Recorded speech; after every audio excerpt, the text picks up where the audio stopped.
प्यारे बच्चों, अब तक हम लोग शांत रस भक्ति रस का अंतर देख चुके हैं। भक्ति रस जो है देव विषयक रति होती है और अभी हम आज वात्सल्य रस को देखने जा रहे हैं। वात्सल्य रस को भी प्राचीन साहित्याचार्यों ने पृथक रस नहीं माना है, परंतु बाद के आचार्यों ने उसे पृथक रस के रूप में प्रतिष्ठित किया। संतति विषयक जो भाव होता है, संतान विषयक जो रति है, वह विशेष प्रकार का प्रेम होता है। सब मनुष्य का, प्राणियों का संतान के प्रति जो अपना प्रेम है वह विशेष प्रकार का प्रेम होता है और उनसे प्राप्त होने वाला सुख भी विशेष प्रकार का होता है।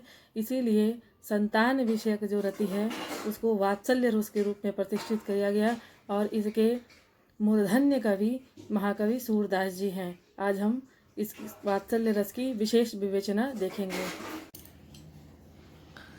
वात्सल्य रस संतान विषयक जो रति है, प्रेम है, उसे वात्सल्य रस कहते हैं। वह वात्सल्य रस कहलाता है। जैसे माता पिता का पुत्र के प्रति, अपनी संतान के प्रति प्रेम, बड़ों का छोटों के प्रति प्रेम, जैसे गुरु का शिष्य के प्रति प्रेम, बड़े भाई का प्रेम, यह प्रेम स्नेह कहलाता है। और यही स्नेह अर्थात रति जब परिपुष्ट होकर रस में परिवर्तित होती है तो वह वात्सल्य रस कहलाता है। इस रस का स्थायी भाव है संतान विषयक रति। इस रस का आलम्बन विभाव है संतान, शिष्य, अनुज।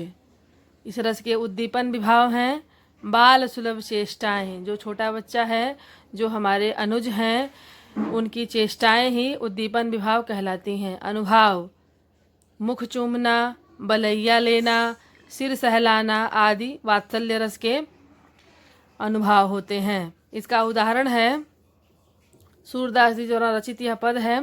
इसका उदाहरण, बाल दशा सुख निरख जसोदा, पुनि पुनि नंद भुलावती, अचरा तरलय ढाकी सूर, प्रभु को दूध पियावती। यहाँ पर माता यशोदा की स्थिति का वर्णन है कि वह बाल कृष्ण को पा करके कितनी सुखी हैं, कितनी प्रसन्न हैं और किस आनंद का अनुभव कर रही हैं कि बाल दशा सुख निरखी जसोदा। भगवान कृष्ण कहीं आंगन में खेल रहे हैं और उनको देख करके, उनकी दशा को, उनकी चेष्टाओं को देख करके यशोदा जी अत्यंत आह्लादित हो रही हैं। पुनि पुनि नंद भुलावती, और उनके अटपटे कार्यों को देखने के लिए बार बार नंद बाबा को बुला रही हैं। और क्या कर रही हैं, अचरा तरलय ढाकी, अचरा तर आंचल में छुपा करके उन्हें वह सूरदास के प्रभु को दूध पिला रही हैं, जो संपूर्ण संसार का भरण पोषण करने वाला है। ऐसे प्रभु का पोषण माता यशोदा कर रही हैं और अत्यंत आनंद का अनुभव कर रही हैं। यही वात्सल्य रस है जो उनकी माता यशोदा का उनके पुत्र के प्रति, उनकी संतान के प्रति परिलक्षित हो रहा है, दिखाई दे रहा है।